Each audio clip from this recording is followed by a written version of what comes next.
नमस्कार, मैं प्रियंका पांडे और आप देख रहे हैं हमारा स्पेशल सेगमेंट चुनावी फीवर। आखिरकार मध्य प्रदेश में काबिज होगी किसकी सरकार? 136 बनाम 144, जहां भाजपा ने अपने 136 किरदार दिखा दिए हैं प्रत्याशी के रूप में, वहीं कांग्रेस पार्टी ने भी 144 प्रत्याशियों की सूची कर दी है जारी।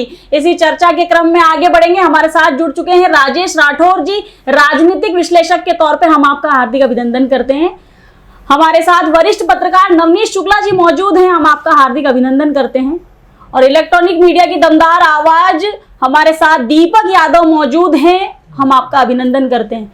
सबसे पहले राजेश राठौर जी, आपसे जानना चाहेंगे कि 136 किरदार लेकर के आई भारतीय जनता पार्टी, जिसमें दिग्गज के चेहरे नजर आए। सांसद चुनाव लड़ रहे हैं, केंद्रीय मंत्री चुनाव लड़ रहे हैं, राष्ट्रीय महासचिव स्वयं चुनाव लड़ रहे हैं, वहीं 144 सीटों पर कांग्रेस ने जारी की सूची, कैसे देखते हैं? अभी तक जो बीजेपी ने सूची जारी की है और जो भाजपा की तैयारी चल रही है, उसके लिए मालवा में कहावत है, भागते भूत की लंगोटी। मतलब कैसे भी करके सरकार बनाना है, सरकार को बचाना है और ये प्रकरण कहीं से भी 100 के ऊपर पार करना है। इसीलिए अलग अलग सूची में हमने अलग अलग भाजपा के प्रयोग देखे और जिस तरीके से मध्य प्रदेश भाजपा को केंद्रीय भाजपा ने हाईजैक किया है, वो भी चिंता की लकीरें साफ बता रहा है। लेकिन खैर कोई बात नहीं, राजनीतिक पार्टी को करना ही यही चाहिए कि अपनी सत्ता बनाए रखने के लिए सब कुछ करना चाहिए और हो भी रहा है। लेकिन सवाल इस बात का उठता है कि इस पूरे चुनाव में एक तो मुख्यमंत्री शिवराज सिंह चौहान की भूमिका क्या है, वो क्या कर रहे हैं जी, वो अगले मुख्यमंत्री होंगे या नहीं होंगे, इस सवाल का जवाब किसी नेता और कार्यकर्ता के पास नहीं है। और यह संदेश अब धीरे धीरे लोगों तक यानी मतदाताओं तक पहुंच रहा है। दूसरी बात यह है कि जब ये कहा जाता था कि हम लगातार विकास कर रहे हैं, जनता खुश है, तो उन सबके बावजूद चुनाव के इन वक्त पर और नई योजनाएं और नए काम और नई बातें जो आ रही है सामने, उसको देख के लगता है कि घबराहट तो है। लेकिन इसके उल्टे बात करते हैं कांग्रेस की, तो कांग्रेस में घबराहट भले नहीं दिख रही हो जी, लेकिन कहीं ना कहीं थोड़ी सी लापरवाही जरूर दिखती है मुझे।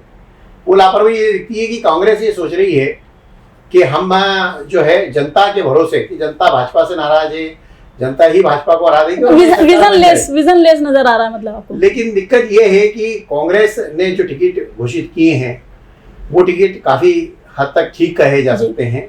कुछ जगह विरोध भी हो रहा है, निश्चित तौर पर हो भी रहा है। बीजेपी में विरोध दिखाई नहीं देता है, कांग्रेस में दिखाई देता है। ये एक अंतर है। ये पहली बार चुनाव हो रहा है नवनीत जी, जिसमें बीजेपी कांग्रेस दोनों ही जगहों पर जैसे ही टिकट वितरण हुआ, विरोध भरपूर हो रहा है। चाहे भारतीय जनता पार्टी के टिकट होने के बाद या हम कांग्रेस की सूची देखें, उसके बाद भी मुसलसल कायम है विरोधों का स्वर। आपसे जानना चाहेंगे कि जब गुजरात का चुनाव हुआ था नवनीत जी, तो नए चेहरे पर मोहर लगाई थी और नए व्यक्ति के हाथ में कमान सौंपी थी, और ये माना जा रहा था कि अन्य राज्यों में भी यही होगा।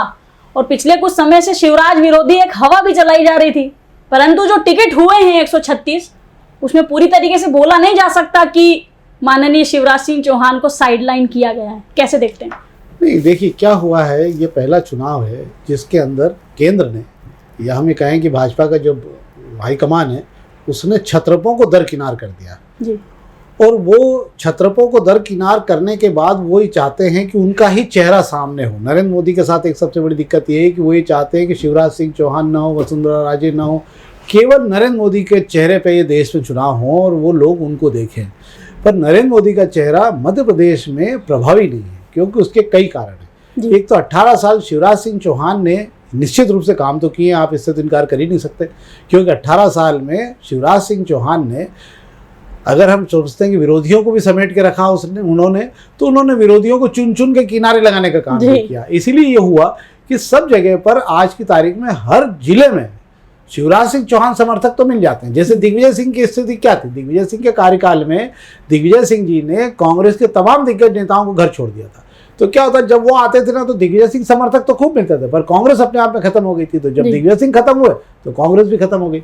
शिवराज सिंह चौहान को जिस तरीके से किनारे लगाया गया है, ये भाजपा के लिए बहुत बड़ा नुकसानदायक फैक्टर रहेगा, क्योंकि वसुंधरा को किनारे लगाने के परिणाम तो दिख ही रहे हैं, पर शिवराज सिंह चौहान बहुत चालाक नेता भी है, राजनेता, बहुत कुशल राजनेता है वो, और वही जानते हैं अच्छी तरह से कि वो किस समय पे कौन सी बाजी खेलते हैं। और इसीलिए आप अगर सूची देखेंगे तो आप ये पाएंगे कि आज की तारीख में भी सूची और उम्मीदवारों के मामले में शिवराज सिंह चौहान भारी पड़े सबके ऊपर। तो उनको मालूम है, अभी उन्होंने पिछले दिनों कहा था कि वो फिनिक्स पक्षी की तरह हूँ मैं, कि राख में से ही फिर पैदा हो जाऊंगा। तो वो है ना, जली को राख कहते हैं, बुझी को खाक, और उससे बारूद बने उसे विश्वनाथ शिवराज कहते हैं। तो वो शिवराज सिंह चौहान एक बार राख से वापस जिंदा होने की कोशिश भले ही करें, पर इस बार जो 1% पे सरकार पिछली बार पलट गई थी, और इस बार एंटी इनकम्पेंसी जो है वो ज़्यादा है। तो मैं ये मानता हूँ कि अगर 1.25 से 1.5% भी एंटी इनकम्पेंसी चली गई पूरे प्रदेश में, तो ये सीटें बढ़ के कांग्रेस की 130 से 140 के बीच बैठ जाएगी जाके। दूसरा ये है, ये दूसरा एनालिसिस भी ये कहता है कि 95 सीटें कांग्रेस के पास है, अपन 80 मान लेते हैं उसको। तो हर जिले में जो एनालिसिस आ रहा है और जो सर्वे आ रहे हैं वो ये बता रहे हैं कि हर जिले में कम से कम 1 सीट तो कांग्रेस की बढ़ी रही है। तो 55 जिले हैं, 55 सीटें बढ़ गई तो भी आप 125 से 130 के लगभग सरकार बनाने की स्थिति में आ ही जाओगे आप। पर इन सब में जिन एक बात को मानना पड़ेगा शिवराज सिंह चौहान की, कि उन्होंने ये तमाम मुख्यमंत्री के जो दावेदार थे उन सब को ऐसी सीटों पे उलझा दिया है। बिल्कुल ठीक बात कि है। ये हार गए तो भी नहीं और जीत गए तो भी कुछ नहीं कर पाएंगे। बिल्कुल ठीक बात है। दीपक जी, आपने लंबा सफर सर्वे में लगाया था, बीते दिनों हमने देखा कि आपने मालवा निमाड़ की सीटों पर जमीनी तौर पर स्टडी की और ये निकाल करके आप बाहर लेकर के आए कि जनता का मूड क्या है। तो थोड़ा सा बताइए हमारे दर्शकों को कि जब आप मालवा निमाड़ का सर्वे कर रहे थे जमीनी तौर पर, तो आखिरकार जनमानस में क्या बैठा हुआ, क्या किसी प्रकार की एंटी इनकम्बेंसी या शिवराज सिंह चौहान का विरोध, या कुल मिलाकर बोला जा सकता है कि परिवर्तन की तरफ कोई लहर, क्या ऐसा कुछ महसूस हुआ? देखिए प्रियंका, शुरुआत से हम बात करें तो अभी करीब 3 महीने पुरानी बात करें, जब लाडली बहना योजना जो है जमीन पर नहीं होती थी, उसके पहले एक माहौल देखा जा रहा था कि कांग्रेस फ्रंट फुट पे और बीजेपी बैक फुट पे आ रही है। क्योंकि जिस तरीके से जो 5 गारंटियों की बात कही गई थी और एक विश्वास दिलाया गया था कि कांग्रेस गवर्नमेंट आएगी, तो जिस तरीके से कर्नाटक में उन्होंने अपने वादे निभाए हैं, वैसे ही वादे यहाँ पर मध्य प्रदेश में भी निभाए जाएंगे।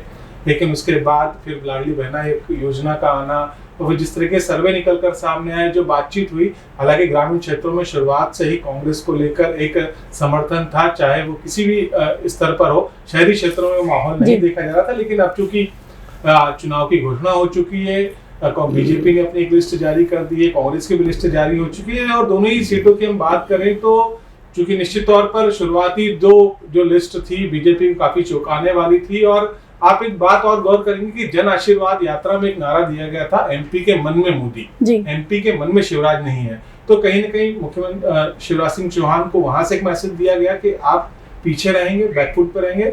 दूसरा, कार्यकर्ताओं के बीच में जो लगातार जो एक माहौल था कि अब नया चेहरा होना चाहिए, तो कहीं ना कहीं कांग्रेस को भी यहाँ पर केंद्रीय संगठन ने ये मैसेज देने की कोशिश की कि जब छत्रप नेताओं को लड़ाया गया तो आज कांग्रेस के सामने 4 मोर्चे खोल दिए गए हैं। चाहे हम मालवा निमाड़ क्षेत्र की बात करें, जहाँ कैलाश विजयवर्गीय हैं, वहीं दूसरी तरफ चंबल क्षेत्र की बात करें, यहाँ पे नरेंद्र सिंह तोमर है, महाकौशल क्षेत्र में खुद प्रहलाद पटेल है। तो 4 मोर्चों पर भी कांग्रेस को अलग अलग, अब आप सीधे तौर पर मुख्यमंत्री शिवराज सिंह चौहान को लेकर तो जो है ही एंटी इनकम्बेंसी, लेकिन आपको कहीं ना कहीं इन 4 नेताओं से, छत्रप नेताओं से भी लड़ना है। दूसरी तरफ अगर हम बात करें टिकट वितरण की, तो निश्चित तौर पर जो सोशल इंजीनियरिंग कांग्रेस ने दिखाई है वो थोड़ी सी काबिल तारीफ है। एक मैसेज दिया गया है कि नवरात्रि के पहले दिन 9:09 पर मुहूर्त के हिसाब से सूची जारी की गई, बिल्कुल जारी की गई। और उसमें भी आप देखें तो कल की जो लिस्ट जारी हुई है उसमें 6 गुर्जर विधायक को उम्मीदवार बनाया गया है जी। एक तरफ आपका जैन समाज भी तकरीबन 3-4 टिकट जैन है जी, समाज के व्यक्तियों को दिया गया। तो सोशल इंजीनियरिंग निश्चित तौर पर दिखती है। अब हालांकि कांटे की टक्कर है, निश्चित तौर पर इसका पलड़ा भारी बैठता है और समय के साथ में और पता चलेगा। लेकिन अभी फिलहाल की स्थिति में जो कहें तो इस बार के चुनाव काफी रोचक। राठौर साहब, बड़े दिग्गज नेता बनाम जमीनी नेता, जहां एक तरफ भारतीय जनता पार्टी ने दिग्गजों को मैदान में उतारा, वहीं कांग्रेस पार्टी ने अपने जमीनी नेताओं पर भरोसा किया है। कैलाश विजयवर्गीय का जब टिकट हुआ तो ये माना जा रहा था कि संजय शुक्ला की सीट बदल दी जाएगी, परंतु उनकी सक्रियता को ध्यान में रखते हुए संजय शुक्ला यथावत बने हुए हैं। वहीं बोला जा रहा था कि जीतू पटवारी स्वयं राऊ छोड़ने को तैयार है, राऊ में सीट बचा नहीं पाएंगे, परंतु हमने देखा कि वहां भी जीतू पटवारी पर ही भरोसा जताया गया। रीना सेतिया बोरासी की बात की जाए तो वहां भी जस के तस है कि जिसकी जितनी सक्रियता उसके आधार पर कांग्रेस ने उसे चुन लिया है। निश्चित तौर पे जो स्थानीय उम्मीदवार होता है उसका सबसे ज्यादा प्रभाव पड़ता है। और जो कांग्रेस ने लिस्ट अधिकृत तौर पर भले डेट जारी की है, जी लेकिन ये जो टिकट 144 आए हैं, इसमें से लगभग 80-85% टिकट ऐसे हैं जिनको बहुत पहले कह दिया था कि आप तैयारी करिए, अपना विधानसभा में रहिए, भोपाल दिल्ली आने की जरूरत नहीं है। और इनमें से कई नेता गए भी नहीं, जब टिकट की घोषणा हुई तो हमने देखा कि इंदौर में ही थे वो। जी तो निश्चित तौर पे और बाकी जगह भी नहीं गए। इसलिए कांग्रेस जो जमीनी तैयारी कर रही है, और कांग्रेस का ये मानना है कि स्थानीय कार्यकर्ता और स्थानीय नेताओं को चुनाव लड़ाना चाहिए, उसका इसमें कोई दो मत नहीं कि फायदा मिलेगा। अब बीजेपी ने जो वरिष्ठ नेताओं को लड़ाने की बात कही है, तो वरिष्ठ नेताओं की सीटों की बात यदि आप करेंगे तो जो 7 दिग्गजों को लड़ाया है उसमें से आज की तारीख में 4 या 3 ही जीत रहे हैं, जी 2-3 तो बहुत जबरदस्त संघर्ष। अच्छा राठौर साहब, ये केंद्रीय नेतृत्व के जो चेहरे हैं, ये सांसद बहुत ज्यादा ग्राउंड स्तर पे तो मजबूत रहते नहीं, क्योंकि ये तो विधानसभा का चुनाव है, प्रत्याशी भी जो है लोग व्यक्तिगत रूप से जानते हैं, और विधायक बहुत जीरो लेवल की राजनीति करता है, और सांसद तो हम देखते ही हैं कि दिल्ली दौरा ज्यादा होता है, क्षेत्र तो खैर गायब ही रहते हैं मैक्सिमम। तो क्या ये भी एक फैक्टर रहेगा? निश्चित तौर पर, जैसे इसमें 3 मंत्री हैं, जी तो मंत्री को तो पूरे देश भर में घूमना है, संसद में भी बैठना है, और दिल्ली ऑफिस में भी टाइम देना पड़ता है, तो वो तो अपने संसदीय क्षेत्र में ही फ्लाइंग विजिट कर पाते हैं। और वैसे भी जिन नेताओं को टिकट दिए गए हैं उनके बारे में हम सब अच्छी तरह से जानते हैं जी कि इन लोगों की स्थिति क्या रहती है। आपके पास पार्टी का यदि कोई पोस्ट है तो आपको पार्टी के काम के लिए पूरे देश भर में घूमना है, दिल्ली में रहना है, तो आपने एसपी को टीआई बनाने का फायदा क्या हुआ है, मेरे को तो समझ नहीं आया। अब ठीक है, उनकी पॉलिटिकल एनालिसिस है, उनका प्रयोग करने का रिकॉर्ड रहा है, तो हो सकता है प्रयोग सफल भी हो जाए और असफल भी हो जाए, लेकिन सवाल ये है कि इतने सारे दिग्गजों में से मुझे तो नहीं लगता है किसी को मुख्यमंत्री बनाया जाए। मुख्यमंत्री तो वो विधायकों की जब बैठक होगी, उस भीड़ में से पीछे से या किसी बीच में कोई बैठा हुआ पहली दूसरी बार का विधायक होगा, उसको कह दिया जाएगा कि आप विधायक दल के नेता चुने गए, जैसा गुजरात में हुआ। क्योंकि भाजपा सामान्य व्यक्ति को मतलब हाईकमान ये चाहता है कि हम नए नेतृत्व को उभारे, पुराने स्थापित नेताओं के बीच में झगड़े हैं, और इन 7 नेताओं में से किसी को भी मुख्यमंत्री बनाएंगे तो उसके अंदर तो कोई सब इंस्पेक्टर बन के काम करेगा नहीं, क्योंकि पहले तो एसपी से टीआई हो गया वो, अब वो वापस जो है काम संभालेंगे, तो उनके अंडर में कोई टीआई के अंडर में सब इंस्पेक्टर नहीं बन सकता मेरे हिसाब से, कि कोई वो मुख्यमंत्री बन जाए या कैबिनेट मंत्री बनने को। अच्छा नवनीत जी, आप तो स्वयं भी विधानसभा 2 में निवास भी करते हैं, जहां तक मेरी जानकारी है, और कैलाश विजयवर्गीय का टिकट होने के बाद से ही एक नई राजनीति का भी उदय फिर से हुआ। उनके समर्थकों के मन में ये कयास भी लगाए जा रहे हैं कि अब अगले सीएम भी कैलाश विजयवर्गीय हो सकते हैं। तो जितना आसान माना जा रहा है विधानसभा 1 का चुनाव, क्या वास्तव में इतना हलवा है संजय शुक्ला कि उन्हें 50,000 1 लाख वोटों से शिकस्त दी जा सकती है? देखो, जब सपने में अपने को नींद में ही अगर दाल बाफले खाना है तो 1-2 चम्मच घी नहीं डालना चाहिए, पूरी कटोरी डाल लेना चाहिए, है ना। तो 1 लाख क्यों और 2 लाख से क्यों नहीं जीतेंगे अपनी, एक बात हो जाती है। 1 नंबर का चुनाव जो है इस बार काम और नाम का चुनाव है। 5 साल संजय शुक्ला ने काम किया है वहाँ पे, पर कैलाश वर्गीय का नाम है क्योंकि उसके कई सालों पहले वो इंदौर में काम कर चुके हैं। बॉन्ड रोड और ये तमाम योजनाएं लाने का श्रेय उनको है जी। सारे लोग, बहुत सारे अच्छे भाजपा के दिग्गज नेता जानते हैं कि सुदर्शन गुप्ता से इस खेमे की कभी बनी नहीं थी। और पिछले चुनाव जब संजय शुक्ला मैदान में उतरे थे जी, तो उस वक्त ये माना गया था कि रमेश मेंदोला जो हैं उनकी मदद कहीं ना कहीं से कर रहे हैं, क्योंकि दोनों के बीच रिश्ते बहुत खराब थे। आपको याद होगा सुदर्शन गुप्ता मंत्री बनने के लिए यहाँ से जुलूस अखाड़ा लेके निकल चुके थे, और आधे रास्ते से उनको मंत्रालय का कारवा रोक दिया था, उनको रास्ते में से वापस चाय पी के लौटना पड़ा कि मना कर दिया था। तो उसका श्रेय केवल रमेश मेंदोला को था, और वो बहुत दिनों से निशाने पे थे दोनों एक दूसरे के खिलाफ। तो वहाँ क्या हुआ, वहाँ पे पिछले चुनाव में ये बिल्कुल तय माना गया था कि रमेश मेंदोला कहीं ना कहीं से संजय शुक्ला की मदद कर रहे हैं। संजय शुक्ला बोल भी चुके थे कि मेरे को रमेश दादा की बड़ी मदद मिलती है। 1 नंबर बात, इसमें सबसे महत्वपूर्ण बात जो होने वाली वो ये है कि आज भी संजय शुक्ला रमेश मेंदोला को ही अपना गुरु मानते हैं जी।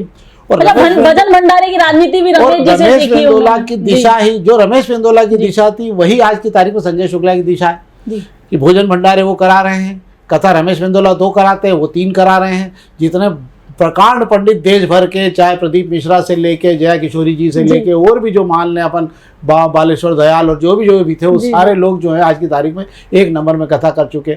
वहाँ साल भर में 3 भंडारे होते हैं, यहाँ साल भर में 13 भंडारे हो रहे हैं। मैं सोचता हूँ शायद भंडारे का कामकाज रोज ही चल रहा होगा, तो ही मुझे मालूम नहीं है वहाँ, पर इतने भंडारे हो चुके हैं वहाँ पे। पहली बात। दूसरी चीज़ ये कि अभी भी जो कथा होने वाली जय किशोरी जी वाली, उसको लेके 8 वार्डों में तो घर घर जाके निमंत्रण, पहली पार्टी आए थे वो 3-3 बार पार्टी आए जाके कि आपको कथा में आना है।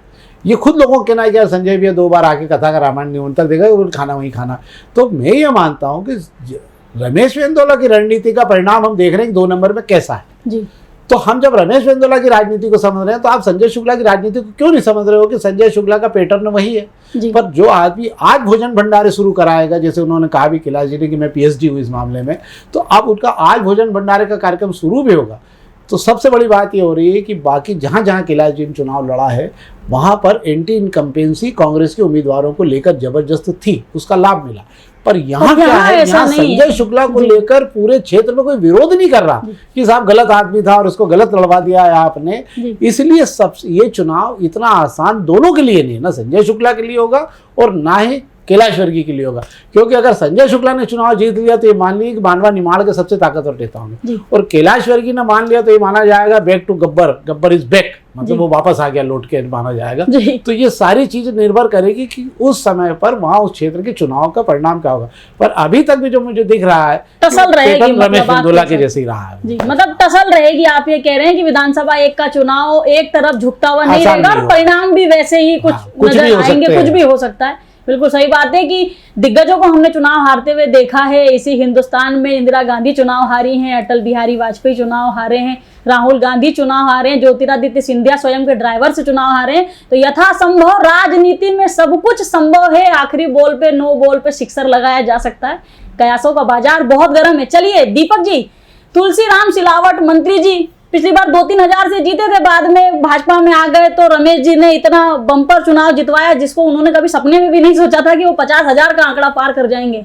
परंतु कांग्रेस ने अपनी जमीनी लीडर को मौका दिया है, महिला नेतृत्व को चुना है, रीना सेतिया को। क्या लगता है कितना इफेक्टिव रहेगा? देखिए निश्चित तौर पर चुनाव तो इफेक्टिव रहेगा, क्योंकि उपचुनाव के जैसे ही परिणाम आए थे, प्रेमचंद गुड्डू की हार हुई थी करीब 40,000 वोटों से, उसके बाद से रीना सेतिया ने जिस तरीके से पूरी विधानसभा क्षेत्र में मोर्चा संभाला था, लगातार वो संपर्क में रही, अलग धार्मिक आयोजनों का कार्यक्रमों का आयोजन किया गया, लगातार चाहे भारत जोड़ो यात्रा की हम बात करें तब भी उनकी सक्रियता वहां पे देखी गई। तो निश्चित तौर पर जिस तरीके से कांग्रेस के आला लीडर्स शुरुआत से कह रहे थे कि केवल सर्वे ही एक मात्र पैमाना होगा टिकट वितरण के लिए, तो वो उस पैमाने पे शायद खरी उतरी है और उसी के आधार पर उन्हें टिकट दिया गया है। और निश्चित तौर पर केंद्रीय मंत्री तुलसीराम सिलावट के लिए भी निश्चित तौर पर ये जो सांवेर विधानसभा चुनाव को लेकर, क्योंकि निश्चित पिछली बार का हम उपचुनाव की बात करें तो इसमें रणनीतिकार जो राजेश सोनकर भी साथ में थे, रमेश मेंदोला भी थे। राजेश सोनकर अब अपना चुनाव लड़ रहे हैं, रमेश मेंदोला अपना चुनाव लड़ रहे हैं, और तुलसी सिलावट और वो चुनाव का पैटर्न भी बहुत अलग था दीपक जी। भजन भंडारे वहां होते नहीं थे, सिखाया है, पंडोरकर सरकार को बुला लिया, मतलब एक नई परिपाटी जहां रमेश मेंदोला के जहां जाते हैं कुछ नवाचार दे करके आते हैं, उनकी सीख को लोग एडॉप्ट कर लेते हैं, ये भी हमने देखा है। सही बात है जी। राजेश राठौर जी, आपसे जानना चाहेंगे कि जीतू पटवारी पहले केवल 1 सीट तक कायम रहते थे, राव तक ही सीमित थे, परंतु बीते कुछ समय में खास करके जन आक्रोश यात्रा के तहत हमने देखा कि जीतू पटवारी किसी एक विधानसभा तक सीमित नहीं है। युवाओं में जो जबरदस्त उत्साह है जीतू पटवारी की क्षमता को लेकर के, ऊर्जा को लेकर के, वो भी वास्तव में देखने लायक है। क्या असर डालेगा आगामी चुनाव पर? निश्चित तौर पे जीतू पटवारी ने युवाओं में घुसपैठ की है और लगातार दौरे करके और राहुल गांधी से नजदीकी बढ़ाकर अपने आप को प्रमोट तो किया है जी। लेकिन अभी जो विधानसभा चुनाव है, उस विधानसभा चुनाव में वो अपनी विधानसभा छोड़ के दूसरी विधानसभा में जा पाएंगे कि नहीं, ये कहना बड़ा मुश्किल है जी। क्योंकि वहाँ पर मधु वर्मा जो सीनियर बीजेपी लीडर है वो चुनाव मैदान में है और उनका टिकट थोड़ा पहले होने से उनको समय मिल गया कि वहाँ पर जो नाराज लोग हैं उनको मना लें। ये बात भी सही है कि जीतू पटवारी का जो संपर्क है वो अलग तरह का है, उनका अंदाज अलग तरीके का है। वहाँ पर समाज के जो वोट हैं, अल्पसंख्यक वोट हैं जी, वो सारे वोट कैसे डाइवर्ट होंगे, उनमें क्या बदलाव होगा। लेकिन फिर भी निश्चित तौर पे कहा जा सकता है कि मधु वर्मा और जीतू पटवारी की लड़ाई रोचक होगी और जीतू पटवारी भी इस लड़ाई को और ताकत से इसलिए लड़ना चाहते हैं कि जैसा कि वो लोग कहते हैं कि हमारी सरकार बन रही है तो जीतू पटवारी को बड़ा पद चाहिए, बड़ा डिपार्टमेंट चाहिए या और अच्छे पदों पर आना है, तो निश्चित तौर पे जीतू पटवारी को अपनी जीत का अंतर बढ़ाना पड़ेगा।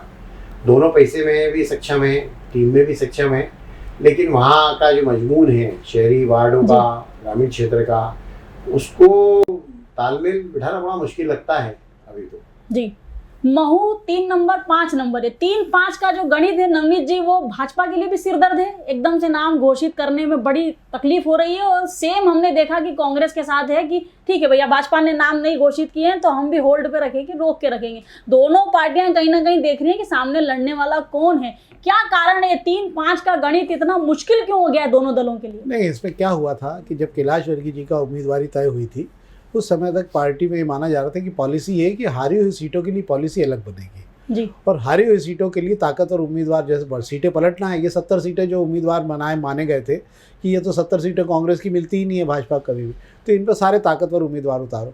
तो उन्होंने जो ये इस सीटों पर सारे ताकतवर उम्मीदवारों को उतारा, उन्होंने जो सांसद मंत्री सब उतार दिए। अब क्या हुआ, उनको उस समय तक ये नहीं मालूम था, कैलाश वर्गीय को शायद मैं समझता हूँ कि 3 नंबर विधानसभा का टिकट बदलेगा, और वो आशान्वित थे कि ये मामला अलग है और ये मामला अलग है। पर हुआ ये कि पॉलिसी बनते बनते पिछले 3 दिन पहले ये स्थिति आ गई कि नहीं, ये संभव नहीं होगा, क्योंकि अगर ये होगा तो बहुत जगह विद्रोह पैदा हो जाएगा आपस में ही। बहुत सारे बड़े नेता अपने पुत्रों को लड़ाना चाहते थे। अब ऐसे में क्या हुआ, देखिए ये बड़ा विचित्र मामला है कि क्षेत्र क्रमांक 5 में जी, महेंद्र हार्डिया जी ने जब ये हुआ था उनकी उम्मीदवारी को लेके, तब ये तय हो रहा था कि भाई 5 नंबर में ताई भी इंटरेस्टेड थी अपने बेटे के लिए। भी बहुत चल रहा नहीं, था। उसमें तो क्योंकि मधु वर्मा को टिकट मिल ही चुका था ना, तो जी। उम्र का मामला आ ही नहीं रहा था। जी, तो ताई का इंटरेस्ट भी था, तो ताई का इंटरेस्ट था, तो ताई ने अपने ताई जो है उनको लेकर महेंद्र हार्डिया भी सहमत थे कि नहीं, आप देख लीजिए इस क्षेत्र में अगर होता है तो मैं आपके साथ रहूँगा। जी, गौरव रणदीवे के लेकर दोनों का विरोध था कि इस क्षेत्र से नहीं होना चाहिए। तो गौरव रणदीवे समझ गए थे कि अपने को 5 नंबर में जगह नहीं मिलेगी। और इस बीच में क्या हुआ कि जब 2-3 दिन पहले ये हुआ कि 3 नंबर में जो है उन्होंने कहा कि मैं अब नहीं लड़ेंगे, तो 3 नंबर खाली हो गई। तो 3 नंबर में गौरव रणदीवे जी ने अपने सारे प्रयास एफर्ट लगा दिए। कैलाश जी चाहते हैं गौरव रणदीवे को टिकट नहीं मिले, रमेश बिंदोला भी चाहते हैं गौरव रणदीवे को टिकट नहीं मिले। अब ऐसे में क्या हुआ, 3 नंबर में नया पेंच आ गया है। जी, अब ये माना जा रहा है कि 5 नंबर में महेंद्र बाबा को वहीं छोड़ के 3 नंबर में जो है ये सीट जो है वो पहले भी महाराष्ट्रियन सीट कहलाती है, तो इस सीट को ताई को दे दिया जाए। ताई अपनी सुविधा अनुसार जिसको चाहे। नहीं, पर भाजपा के कुछ जो कार्यकर्ता हैं वो तो दबे गुजे स्वर में ये बोलते हैं कि बाबा बहुत कम वोटों से, कम मार्जिन से सत्यनारायण पटेल के सामने पिछला चुनाव जीते थे। एक बात और बड़ी साफ है इस बार के चुनाव में ना, कि जो नए वोटर बढ़े हैं वो किस तरह पे, इसकी गारंटी नहीं है। 1100 वोट को हम यूं जोड़ लें, पर वहाँ पे मैं सोचता हूँ शायद नए वोट इतने जुड़ गए हैं कि इसका आकलन तो दोनों के पास ही नहीं है कि अगर ये फैसला हुआ तो क्या होगा यहाँ पे। हर विधानसभा में वोट बढ़े हैं ना, तो आप पुराने 1100 का हिसाब मत करो, नए 11,000 का हिसाब करना पड़ेगा आपको। ठीक है दीपक जी, कोरोना काल भी इस बीच आया। 2020 से 2022 का जो समय रहा, हर नेता को ये लगता है कि कोरोना काल में हमने जो मदद की है, जनता की जो सेवा की है, उसका प्रतिसाद मिलेगा, जनता हमें वोट देगी, क्योंकि हमने दुख के समय में जनता का साथ दिया था। आपको लगता है कि कोरोना काल में की हुई मदद को जनता ने आज भी याद रखा होगा? क्या संजय शुक्ला की वो मदद हो पाएगी? क्या इधर जीतू पटवारी को लोग चुनेंगे? क्योंकि जिनकी सरकार थी, मान लीजिए उनको तो सरकारी खाते से भी राशन मिल रहा था, परंतु कांग्रेस के प्रत्याशियों ने, यूं कहा जाए कांग्रेस के विधायकों ने अपने घर के पैसों से लोगों की मदद की है। इसको जनता भी बहुत अच्छे से जानती। लगता है वो मदद मिलेगी? देखिए, निश्चित तौर पर सभी विधायकों ने अब कोरोना काल के दौरान काफी मदद की, लेकिन अगर ऐसा होता तो शायद हाल ही में जो चुनाव हुए थे नगर निगम के, तो संजय शुक्ला को भारी मतों से कम अपनी विधानसभा में तो वोट मिलना चाहिए थे, लेकिन ऐसी स्थिति नहीं हुई। हालांकि निश्चित तौर पर ये जरूर एक सिंपैथी जरूर सभी ने गेन की, चाहे मधु वर्मा की बात करें, बिल्कुल ठीक है, राउत क्षेत्र में खूब मदद की। सबसे पहले मधु वर्मा ही निकल करके आए थे घर से लोगों की मदद करने के लिए। या हम हर एक उस समय के राजनीतिक क्षेत्र से जुड़े हुए लोगों की बात करें तो हर कोई एक दूसरे की मदद करने के लिए तत्पर था उस समय पर। शायद मुझे लगता है कि पॉलिटिकली भी इतना ज्यादा नहीं देखा जा रहा था कि बीजेपी और कांग्रेस, लेकिन ये वोट में कन्वर्ट हो जाएगा ये कहना काफी मुश्किल होता है, क्योंकि मेमोरी आजकल सभी की इतनी शॉर्ट हो चुकी है कि सुबह का देखी हुई न्यूज को शाम तक भूल जाते हैं। तो इस मदद को लेकर कितना लोगों के जहन में बिल्कुल सही बात है, खाया भूल जाते हैं। तो निश्चित तौर पे वो पैमाना नहीं है, लेकिन अभी जो स्थिति है, विकास कितना किया हमारा क्षेत्रीय विधायक से हमारे संबंध कैसे हैं, तो ये सब पैमाने मुझे लगता है कि ज्यादा। हाँ, हालांकि इस पूरे चुनाव में अब ना कोई हिंदुत्व का मुद्दा है, ना कोई ऐसी स्थिति है कि जो कि नया मुद्दा कोई निकलकर सामने आए, लेकिन विकास और आपके क्षेत्रीय उम्मीदवार की छवि कैसी है उसको लेकर ये बहुत मायने रखेगा। अच्छा, इतना सरप्राइज क्यों करती है कांग्रेस? 4 नंबर विधानसभा को हमने हमेशा देखा सर, तो थाली में परोस के मालिनी गौड़ को दे देते हैं कि चलिए भैया जीत लीजिएगा, बताइएगा आंकड़ा क्या रहेगा। ये एक प्रकार का यही नजर आता है, क्योंकि 4 साल 5 साल कोई मेहनत करता नहीं है, कोविड में कोई नजर आया नहीं, जनता के सुख दुख में कोई होता नहीं, और चुनाव के दौरान इतने सारे व्यक्ति सामने आ जाते हैं चुनाव लड़ने के लिए। दिक्कत यही है 4 नंबर में लक्ष्मण सिंह गौड़ के रहते हुए भी और अभी मालिनी गौड़ के समय भी कांग्रेस गंभीरता पूर्वक कोई उम्मीदवार खड़ा कर ही नहीं पाती। और जो अब आप समाज की बात करो तो ललित जैन बुरी तरह से हारे, सुरेश मिड्डा बुरी तरीके से हारे, गोविंद मंगानी 2 बार बुरी तरह से हारे। मतलब कहना है ये कि आप पूरे 5 साल काम नहीं करोगे तो वहाँ अयोध्या को भेजने का काम कैसे करोगे जी। अभी राजा मनवानी की टिकट के बाद एक चर्चा चल रही थी, तो किसी ने कहा कि यार ये गौड़ परिवार कब तक लड़ता रहेगा, तो मैंने कहा कि यार राजनीति में भाग्य सब कुछ होता है, और इनके लिए अभी ये कहावत है कि मालिनी गौड़ से लड़ लो लेकिन अभी उनकी किस्मत से मत लड़ो। बिल्कुल ठीक बात है। तो कई लोग इस बात को वाकई में, जो लोग ज्योतिष को मानते हैं वो लोग बोलते हैं इस चीज को कटवाने में लगे थे, जिनके बारे में कहा जाता है कि उनका टिकट कटवाना उनके लिए बहुत बड़ा टारगेट था, लेकिन वो कुछ नहीं कर पाए। ये बिल्कुल ठीक बात है कि 4 नंबर विधानसभा की अगर बात की जाए तो वाकई में कयासों का बाजार बहुत गर्म था, और लगातार बोला जा रहा था कि एकलव्य गौड़ की जो छवि है, जिस प्रकार के विवाद वहां विधानसभा में होते हैं, मेयर का भी टिकट पहले दे चुके हैं, काफी अच्छा समय उन्होंने बिता लिया। सभी मान रहे थे कि मालिनी गौड़ का इस बार विराम में किसी नए राजनीति का उदय होगा 4 नंबर में, परंतु वाकई में भाग्य की विधाता ही है मालिनी गौड़ की, एक बार फिर सबको चौंका दिया, और भारतीय जनता पार्टी ने फिर से मालिनी लक्ष्मण सिंह गौड़ पर भरोसा जताया, जो वास्तव में अपने आप में बहुत शांति देता होगा उन्हें।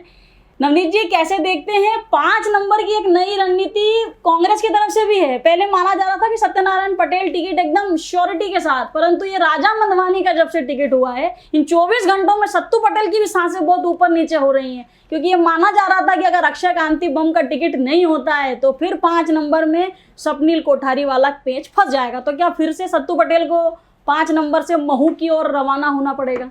देखिए, एक सबसे बड़ी बात ये हुई है कि जो सत्तू पटेल इतना आसान समझ रहे थे 5 नंबर की दावेदारी को, कि उन्होंने कथा रामायण उन्होंने भी शुरू करा दी थी और सब करा दिए थे, कि मतलब 1-2 साल पहले आए एक युवा नेता ने जो है उनके गठान बांध दी उनको, और आज उनको टिकट लेने में पसीने छूट रहे हैं कि अभी तक भी फाइनल नहीं हो पा रहा है कि किसको मिलेगा। और ये गारंटी तो खुद सत्तू पटेल जी भी नहीं ले सकते, सत्यनारायण पटेल भी, कि भाई मेरा टिकट फाइनल हो गया। यहाँ इतना पेच आ गया है क्योंकि दोनों ही दावेदारों के ऊपरी रिश्ते बहुत ऊंचे हैं, मतलब कुछ प्रियंका के पास है, कुछ राहुल के पास है, कुछ कमलनाथ के पास है। तो अब ऐसे में क्या हो गया कि यहाँ इतना ज़्यादा पेंच हो गया है कि इस टिकट का फैसला ऊपर ही होगा, यहाँ कुछ नहीं होगा। मुझे नहीं लगता कि कल भी इस मामले में कुछ फैसला हो जाए। पर यह बात जरूर है कि इस बार 5 नंबर 3 नंबर के पेचों के बीच इतनी उलझ गई कांग्रेस और भाजपा कि आजकल बाकी उम्मीदवारों के बारे में कोई बात नहीं करता। सभी को 3-5 का गणित समझना है। 3-5 के गणित में लोग उलझे रहते हैं। आप कहीं जाओ कि क्या होगा और क्या नहीं होगा, पर मुझे लगता है कि शायद कल तक सब फैसला हो जाएगा कि कहाँ क्या हो रहा है। चलिए दीपक जी, आप मानते हैं कि दिलचस्प होगा चुनाव? बोला नहीं जा सकता किसी की भी लहर है, हमेशा बोला जाता था कि मोदी की लहर है, भाजपा की लहर है, या कोई एंटी इनकम्बेंसी है जो कांग्रेस को बेनिफिट दे सकती है। क्या आपको महसूस होता है कि चुनाव बहुत ही रोचक होगा और जो सीटों का गणित होगा उसके बीच में ज्यादा अंतर नहीं होगा? बिल्कुल निश्चित तौर पर इस बार का जो चुनाव अभी तक के माहौल को देखते हुए लगता है कि बिल्कुल कांटे की टक्कर होगी, और दोनों ही पार्टी के लिए केवल जीतना ही एक फार्मूला है। बीजेपी की तरफ से लगातार कहा गया कि हमारे लिए केवल एक ही मकसद है, केवल जीतना। उसके लिए जो भी रणनीति अपनाई जाएगी उसे अपनाया जाएगा। 51% का वोट प्रतिशत लेने की बात कही जा रही है, लेकिन फिर भी उस वोट प्रतिशत तक पहुंचना भी काफी मुश्किल है। लेकिन दूसरी तरफ हम बीजेपी कांग्रेस की बात करें तो यहाँ पर भी सीधा सा एक फॉर्मूला जो अपनाया जा रहा है कि सर्वे के आधार पर टिकटों का वितरण होगा, सोशल इंजीनियरिंग का ध्यान रखा जाएगा, और तमाम ऐसे मुद्दे रहेंगे जिसके आधार पर प्रदेश की जो भाजपा की सरकार रही है, शिवराज सरकार रही है, उसे घेरा जाए और जो जनता के वोट हैं वो कांग्रेस को मिले। और दोनों ही पार्टियों में अगर हम बात करें तो अभी तक की जो चौंकाने वाली, चाहे वो सीटों की बात करें या चाहे अभी तक की जो टिकट वितरण हुई है, तो निश्चित तौर पर इस बार के चुनाव काफी मुश्किल है। और एक तरफ संगठन की मजबूत है, बीजेपी का जो दावा है कि उनका जो संगठन है वो इस चुनाव में उतरा हुआ है, तो वहीं दूसरी तरफ कांग्रेस के जो लीडर्स हैं वो कहीं ना कहीं संगठन को काफी चुनौती देते हुए नजर आते हैं। चलिए एक अंतिम सवाल आप तीनों से, और जवाब बहुत शॉर्ट में चाहेंगे कि एक समय होता था राजेश राठौर जी जब केवल विकास की बात होती थी, जनता की बात होती थी। अब हमने देखा है कि चुनाव में एक नया मोड़ आ जाता है, राजनीति में एक नया मोड़ आया है। कौन कितनी बड़ी सभा करेगा, कौन कितना बड़ा भजन संध्या करवाएगा, कौन कितनी बड़ी भागवत कथा कराएगा, एक पैमाना सेट हो गया है कि प्रदीप मिश्रा की कथा करानी और कोई दूसरा चलेगा ही नहीं, जया किशोरी ही चाहिए। मतलब राजनीति में इन कार्यक्रमों का जो है असर बढ़ता जा रहा है। लगातार देख रहे हैं हम प्रदीप मिश्रा की बड़ी बड़ी कथाएं, एक एक दिन की कथाओं के लाखों रुपए जा रहे हैं। देखिए, बहुत अच्छा सवाल आपने किया, क्योंकि राजनीति में सूचिता सिर्फ भाषण में अच्छी लगती है और बयान में अच्छी लगती है। मैं इस बात को लेकर बहुत आक्रोशित भी हूँ और जनता और मतदाताओं से अपील भी करना चाहता हूँ कि जो भूमाफिया, गुंडे, बदमाश, तथाकथित नकली गुंडे, महामंडलेश्वर और सटोरिये, माफिया, इनकी मदद से जो उम्मीदवार चुनाव लड़ रहे हैं उनकी तो जमानत जब्त कर देना चाहिए। क्योंकि इस शहर में नहीं, पूरे प्रदेश में यह हालत है कि कोई भी टटपुंजा गुंडा किसी नेता के साथ, उम्मीदवार के साथ फोटो खिंचवा के अपने लोगों को डराता है, अपने इलाके में डराता है। ये बहुत दुर्भाग्यपूर्ण बात बता रहा हूँ। कोई भी राजनीतिक दल, इसमें सारे राजनीतिक दल शामिल है, सारे नेता बहुत ही दुर्भाग्य है। और ये नंबर 2 के पैसे से ही सारा जनता को खरीदने का, मतदाता बिकाऊ है ये मानते हैं विधायक, ये मानते हैं उम्मीदवार। ये बहुत बड़ी दुर्भाग्य की पूर्ण बात है। मेरा आप लोगों से भी कहना है कि मीडिया के माध्यम से भी ये मुहिम चलना चाहिए कि मतदाताओं को किसी के भी प्रभाव में नहीं बिकना चाहिए। नहीं, मैं शुद्ध हिंदी में बोल रहा हूँ, मतदाताओं को बिकना नहीं चाहिए। नहीं तो ये गुंडे, सटोरिये, बदमाश, भूमाफिया, इनकी ही सरकारें बनेगी और ये लोग कभी भी जेल के अंदर नहीं होंगे। ये सब लोग सत्तारूढ़ पार्टी के मंत्रियों, विधायक के पास में खड़े होके अपने फोटो खिंचवा के और लोगों को डराएंगे। नवनीत जी, कितना असर पड़ेगा इन कथा का? ये जो बड़ी बड़ी कथाएं हो रही हैं, बड़े बड़े दिव्य दरबार लग रहे हैं, नानी बाई का मायरा हो रहा है, करोड़ों रुपए खर्चे हो रहे हैं। अरे इतना खर्चा विधानसभा में कर दिया होता, आम जनता को ही दे दिया होता, डायरेक्ट ही पैसा दे देते, कम से कम थोड़ी राहत। बहुत दुर्भाग्यपूर्ण स्थिति है। इससे एक आम आदमी जो है, जो अच्छा नेता होता है, वो पिस जाता है। पिस इसलिए जाता है कि वो ये सब कार्यक्रम नहीं कर सकता, उसके पास पैसा नहीं है कि वो इस प्रकार लुटा पाए और इस प्रकार के आयोजन कर पाए। आप देख रहे होंगे पिछले 2-3 सालों के अंदर कथाओं में और इनमें इतना पैसा जा रहा है कि जो बहुत सारे दूसरे नेता हैं वो दूरी बनाने लगे हैं कि यार अपन नहीं कर पाएंगे, बहुत पैसा लगता है इस कामों में। सवाल उठ रहा है कि पैसा आता कहाँ से, सारा का सारा पैसा कहाँ से और कौन दे रहा है इन लोगों को कि आप तुरंत 10 लाख 20 लाख रुपए, एक एक कथा 50 लाख से कम, एक एक दिन की जो कथा है उसके 10-10 लाख रुपए, 15-15 लाख रुपए, 15 लाख, एक एक दिन की कथा का 15। बिल्कुल सही बात है। करोड़ों रुपए की एक कथा प्रदीप मिश्रा की अगर ऑर्गेनाइज की जाती है तो उस कथा का हमारी जानकारी के अनुसार तकरीबन खर्चा 2 से 2.5 करोड़ रुपए आता है, जो अपने आप में बहुत चौंकाता है कि आखिरकार राजनीति में इन पंडितों का, इन कथावाचकों का आखिरकार क्या रोल है? कब चुनाव लड़े जाएंगे? देखिए, वही हम भी कह रहे हैं कि आपको चुनाव लड़ना चाहिए आपके किए गए कार्यों पे। पर क्या है, ये पहला चुनाव होगा अगर हम पिछले 15 साल में देख लें जिसमें दोनों ही बिना मुद्दे के चुनाव लड़ा जा रहा है। मतलब पहली बार ऐसा हो रहा है कि नहीं तो अभी तक तो मुद्दा आपका अभी तक बाजार में आ गया होता कि भाई ये मुद्दा है इस बार। पर आप बताइए 6 महीने में कांग्रेस जो है और भाजपा जो है को मुद्दा तैयार नहीं कर पाई भाजपा कि हम इस मुद्दे में चुनाव लड़ेंगे इस बार ना। केवल अब आप सनातन कथाएं, रामायण, हनुमान जी, इन पे चुनाव होने लग गए। ऐसा लगने लगा कि विकास का मॉडल धरा रह गया। अब केवल जो है आपको आगे ध्यान रखना पड़ेगा कि साहब मैं अगर चुनाव में जीत गया तो मैं 4 कथाएं और 14 रामायण और 14 भंडारे करवाऊंगा आपके यहाँ पे। मैं अब यही होने वाला आने वाले समय में। न किसी के बच्चों के एजुकेशन की चिंता है कि हम शिक्षा और स्वास्थ्य पर ही चुनाव होना चाहिए कि भैया मेरी गारंटी है कि शिक्षा, स्वास्थ्य और रोजगार पर ही चुनाव होंगे। हम हमारे क्षेत्र को सर्वाधिक रोजगार और स्वास्थ्य के लिए बेहतर बनाएंगे। बिल्कुल ठीक बात है दीपक जी।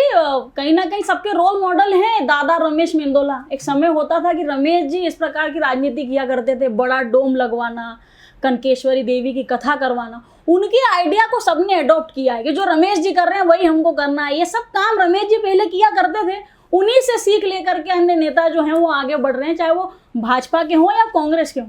निश्चित तौर पर एक समय में वो जीत का मंत्र बन चुका था और लोगों का जुड़ाव भी होता है। बड़े आयोजन होते हैं, धार्मिक आयोजन होते हैं तो बड़ी संख्या में लोग पहुंचते हैं। वहाँ पर एक विचारधारा बनती है, सनातन के प्रति, धर्म के प्रति लोग एकजुट होते हैं और शायद उसी पॉलिसी को हर एक विधायक ने या प्रतिनिधि ने अपना लिया, चाहे बीजेपी के हो चाहे कांग्रेस हो, उनको सीधा लगता है कि इतनी बड़ी अगर गैदरिंग करनी है, इतनी बड़ी जनसभा को संबोधित करने के बजाय अगर हम धार्मिक उससे जोड़ा जाए, तो उससे जोड़ के हम कहीं एक सिंपैथी गेन कर सकते हैं। और निश्चित तौर पर जैसे कि सर ने बिल्कुल सही बात कही कि चुनाव होने चाहिए विकास के मुद्दे पे, और शायद वो चुनाव आपको शायद विधानसभा क्रमांक 1 में दिख रहा होगा कि कैलाश विजयवर्गीय जो बात कर रहे हैं वो विकास के मुद्दों को लेकर आना चाहते हैं, वो धर्म और समाज के भोजन भंडारों को लेकर नहीं आना चाहते। शायद इसी वजह से सबसे पहला जो उनका बयान था अवैध कॉलोनी को लेकर था, दूसरा हाल ही में अश्विनी वैष्णव को ले जाकर वो लक्ष्मीबाई स्टेशन का होकर, तो ये मैसेज देने की कोशिश कर रहे हैं कि मैं विकास कर सकता हूँ, और जो दूसरा कैंडिडेट है वो केवल भोजन भंडारे में ही परेशान रहेगा। अयोध्या की यात्रा है। तो ये मैसेज अलग अलग तरीके से देने की कोशिश की जा रही है, और निश्चित तौर पे एक फार्मूला तो बन ही चुका है कि इस तरह के बड़े आयोजनों से लोगों को जोड़ा जा सकता है, और उसके पुरोधा शायद रमेश मेंदुला रहे हैं जिन्होंने इस परिपाटी की शुरुआत की थी, और अब उसको पालन कर रहे हैं। इसका कितना प्रतिसाद इस चुनाव में मिलता है या नहीं मिलता है कहा नहीं जा सकता, क्योंकि समय के साथ में जनता का मन भी बदलता है, और जनता जो है काफी समझदारी से अपने मतदान का इस्तेमाल करती है। अब जनता को तय करना है कि वो विकास के मुद्दे पे जाती है या फिर धार्मिक आयोजनों को देखकर। चलिए ठीक है, तो चुनावी मौसम है और सरगर्मियां तेज होती जा रही है। साम दाम दंड भेद का इस्तेमाल दोनों ही दलों के माध्यम से हो रहा है, हो भी क्यों ना दोनों ही दलों के लिए ये विधानसभा चुनाव जीतना खासा जरूरी है। ये बोला जा सकता है कि एक तरफ से प्रतिष्ठा का विषय बना हुआ, यही कारण है कि दोनों ही दल चुनाव को किसी भी प्रकार से हल्के में नहीं लेना चाहते हैं। यही कारण है कि दोनों दलों की अगर सूची देखी जाए तो उसमें साफ तौर पर जाहिर होता है कि दोनों ही पार्टियां एड़ी चोटी का जोर लगाना चाहती हैं सत्ता में काबिज होने के लिए, परंतु किसका होगा राज तिलक, किसका होगा भाग्य विधाता और कौन होगा मध्य प्रदेश की सत्ता में काबिज, इन तमाम सवालों के जवाब भविष्य के गर्भ में छुपे हुए हैं। मुझे दे दीजिए इजाजत और बने रहिए रेड 9 टीवी के साथ।